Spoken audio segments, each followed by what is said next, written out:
ईश्वरों के ईश्वर, योगियों के योगी, बुद्धिमानों की बुद्धि, बलवानों का बल, छलों का छल, भक्तवत्सल। जी हाँ दोस्तों, आज भगवान श्री कृष्ण के बारे में हम बात करने वाले हैं। आज भगवान श्री कृष्ण की 5243वां जन्मदिन मनाया जा रहा है। तो हम आपको बताने वाले हैं भगवान श्री कृष्ण से जुड़े 10 ऐसे रहस्य और उनके पीछे का कारण आखिर क्या था। तो पहली बात करते हैं भगवान श्री कृष्ण के रंग के बारे में। कुछ लोग का मानना यह है कि भगवान श्री कृष्ण का रंग काला था और किन्हीं का सफ़ेद, पर असली में जो भगवान श्री कृष्ण का रंग था वो था मेघ श्यामल। मेघ श्यामल अर्थात काले, नीले और सफ़ेद रंग का जो मिश्रण करने के बाद जो कलर ऑब्टेन होता है वो कलर था। दूसरी बात यह है कि भगवान श्री कृष्ण के जो बॉडी से गंध निकलती थी वो मादक गंध थी और इसकी खुशबू रात रानी के फूलों की खुशबू की समान थी। तीसरी बात यह है कि जब भगवान श्री कृष्ण की मृत्यु हुई तो उस समय भगवान श्री कृष्ण के बॉडी पे और उनके फेस पे एक भी झुर्रियाँ नहीं थी, ना ही उनका शरीर बुढ़ापे का दिख रहा था। वो जवान थे बिल्कुल, और भगवान श्री कृष्ण के बालों का रंग भी सफ़ेद नहीं था। वो अपने इसका कारण ये है कि भगवान श्री कृष्ण आजीवन पूरे अपने पीक हेल्थ कंडीशन में रहे। चौथी बात यह है कि जब भगवान कृष्ण की मृत्यु के पश्चात उन्हें जब पांडवों द्वारा अंतिम संस्कार किया गया, तब भगवान श्री कृष्ण का जो हृदय है वो जल ही नहीं रहा था। तो इसे देखकर पांडवों ने उसे पानी में बहा दिया, और यही जो दिल है वही आज हमारे भगवान जगन्नाथ के अंदर स्थापित इसे किया गया है। और जगन्नाथपुरी को इसलिए आज धरती लोक का वैकुंठ भी माना जाता है।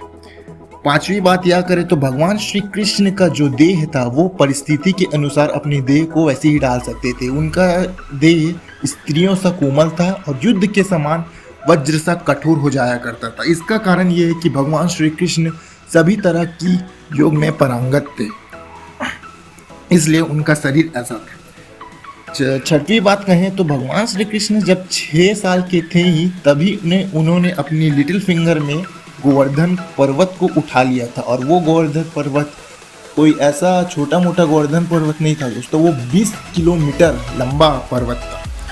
सातवीं बात द्वापर युग की जाए तो उस समय का सर्वश्रेष्ठ धनुर्धर कर्ण को और अर्जुन को, बार्बरिक को, इन्हें तीनों को माना जाता है। पर भगवान श्री कृष्ण ने उस समय सर्वश्रेष्ठ धनुर्धरों को भी हरा के एक स्वयंवर जीता था जिसका नाम था लक्ष्मणा स्वयंवर। यह लक्ष्मणा मध्य देश की राजकुमारी थी। इस स्वयंवर से पहले ही लक्ष्मणा जी ने भगवान श्री कृष्ण को अपना पति मान बैठा था।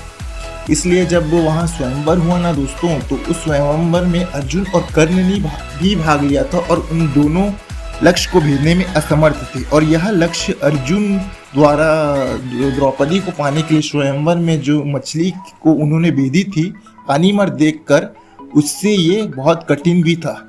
क्योंकि इस लक्ष्मणा स्वयंवर में पानी की जगह में तेल का उपयोग किया गया था, जिसे भगवान श्री कृष्ण ने एक ही बार में लक्ष्य को भेद कर लक्ष्मणा जी को प्राप्त कर लिया था।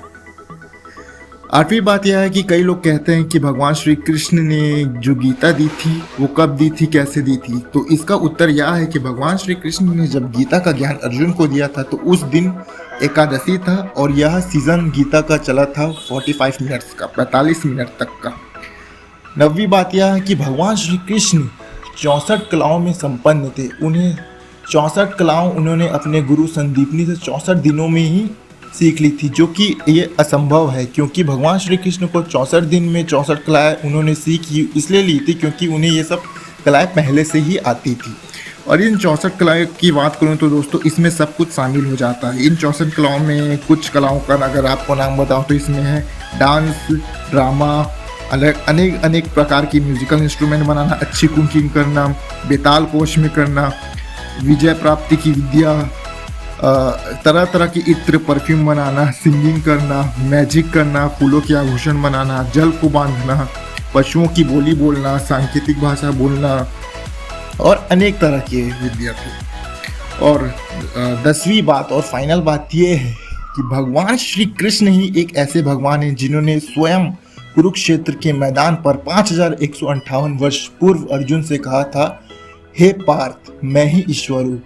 आज यहाँ जितने भी परमात्मा रूपी जगत प्यार पर किसी ने ये कभी नहीं कहा कि वो ईश्वर है। भगवान श्री कृष्ण मात्र एक ऐसे भगवान है जिन्होंने स्वयं सबके संदेह और मुश्किलें दूर करते हुए कहा कि वो स्वयं ईश्वर हैं। जय श्री कृष्ण। राधे राधे।